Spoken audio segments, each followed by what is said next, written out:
More giants from around the world? Have you heard of the Castelnau Giants? An anthropologist named Georges Vacher de la Puig was excavating a Bronze Age cemetery in Castelnau, France in 1890. While he was excavating, he came across these bones.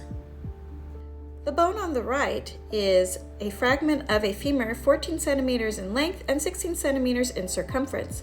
The bone on the left is the upper part of a tibia, and the bone in the middle is from the same dig and depicts a normal-sized humerus bone. You can see how much larger the two outer bones are than the one in the middle.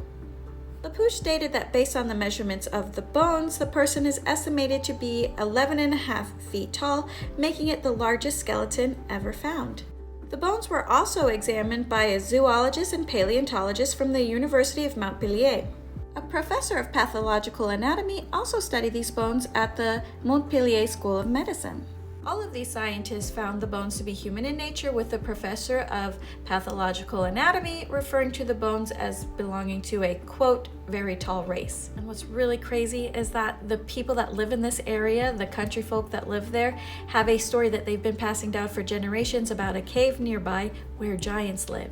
More bones were excavated throughout the years of gigantic proportions. Measurements of these bones indicated a race that measured between 10 to 15 feet in height. The bones were reportedly sent to the French Academy of Sciences for further study.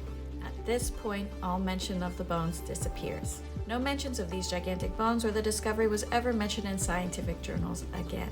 Which, of course, if you've been following my stories of giants or any stories of cryptozoology in general, you know that sounds very similar to our Smithsonian. Whenever they get involved in one of these cases, they tend to disappear. So why would they hide these things from us?